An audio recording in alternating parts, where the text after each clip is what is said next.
சீக்கிரம் ஆஃப் ஆயி தொலை. அப்பாடா.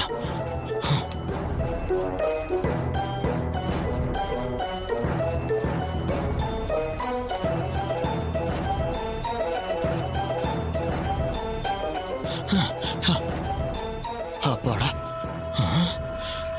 எப்படியோ சின்னத்த போனை சுவிட்ச் ஆஃப் பண்ணியாச்சு. முதல்ல போய் சகல கிட்ட சொல்லணும்.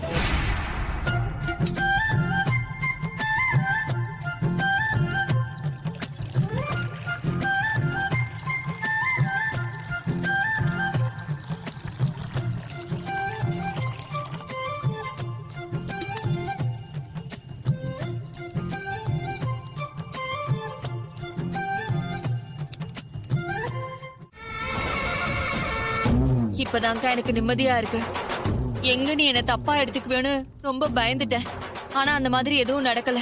ஏய், எனக்கு ஒண்ணும் ஆகாது. இவங்களாலலாம் என்ன ஒண்ணும் பண்ண முடியாது.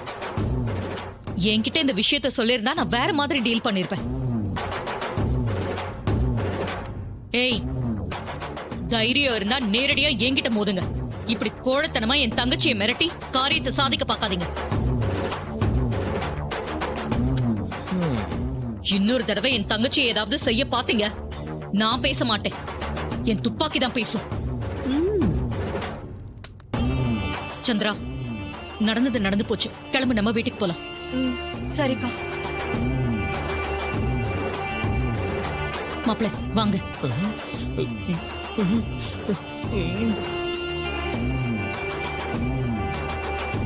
தம்பி, ஒரு நிமிஷம்.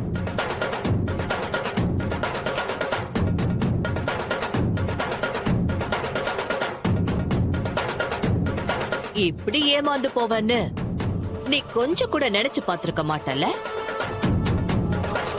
ஏன் இடத்துக்கே வந்து என்னையே ஜெயிச்சிருவியா?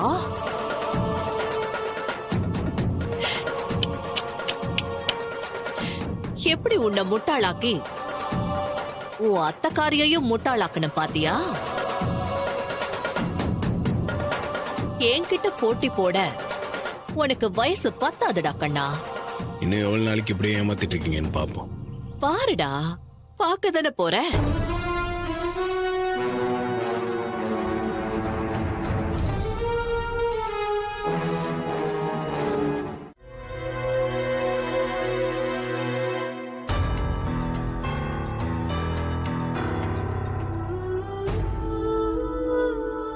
அம்மா, சித்தி எங்கம்மா இருந்தாங்க? அந்த சிவனாண்டி தான் கடத்திட்டு போய் வச்சிருந்தானா? அந்த காளியம்மா இருக்கால, அவதான் இவள வேற மாதிரி பிளாக்மெயில் பண்ணி அவ வீட்டுக்கு வர வச்சிருக்கா. பிளாக்மெயில் பண்ணாங்களா? என்னமா சொல்றீங்க? அந்த காளியம்மா இவள அந்த சிவனாண்டியோட சேர்ந்து இந்த வருஷம் பொங்கல் வைக்கணுங்கிறதுக்காக இவள அங்க கூட்டிட்டு போயிருக்கா. இவ முடியாதுன்னு சொல்லிருக்கா. அப்படி நீ வரலைன்னா உன் அக்காவை கொன்னுடுவேன்னு அவ மிரட்டி இருக்கா. இவ என் உயிருக்கு ஏதாவது ஆபத்து வந்துருமோன்னு பயந்துதான் அந்த காளியம்மா வீட்டுக்கு பொங்கல் வைக்க போயிருக்கா.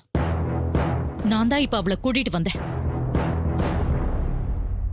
என்ன மாப்ள, ஈஸ்வரி சொல்றதெல்லாம் உண்மையா? நீங்க வேற மாமா, அத்த பாவம் அவங்க சொன்ன எல்லாத்தையும் நம்பிட்டாங்க.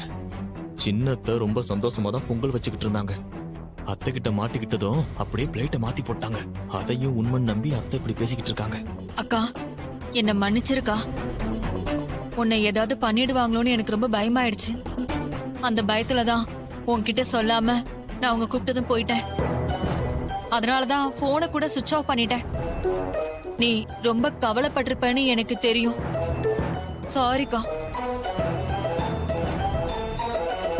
எப்பா, இது உலக நடிப்பா இருக்கடா சாமி. போனை சுவிட்ச் ஆஃப் பண்ணது நான், அத கூட தனக்கு சாதகமா மாத்தி பேசுறத பாரு. ஏய், அவங்களால எல்லாம் என்ன எதுவுமே பண்ண முடியாது. அந்த சிவனாண்டி ஒரு தொட நடுங்கி, அந்த காளியம்மா ஒரு வெத்து வெட்டு.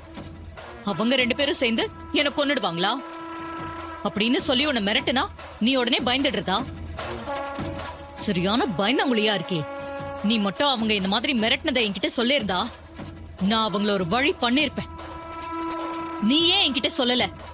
இல்லக்கா, நீ கோபத்துல துப்பாக்கிய கையில எடுத்துருவேன்னு தான் நான் சொல்லாமலே இருந்துட்டேன். ஏய், இனிமே இப்படி பயந்து சாகாத. எனக்கு ஒண்ணும் ஆகாது. தைரியமா இரு. எந்த பிரச்சனையா இருந்தாலும் என்கிட்ட சொல்லு. சரிக்கா. அந்த காளியம்மாவும் சிவனாண்டியும் இனிமே பிரச்சனை பண்ணா என்கிட்ட சொல்லு. அவங்க கதையை நான் முடிச்சிடுறேன். ம் சரி.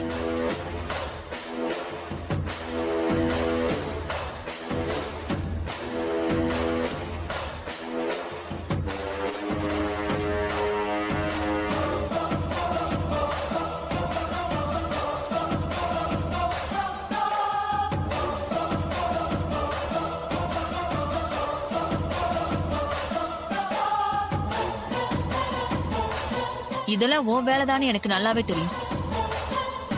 நீ எனக்கு எதிரா என்ன செஞ்சாலும் இந்த வீட்டை விட்டு உன்னால என்ன அனுப்பவே முடியாது.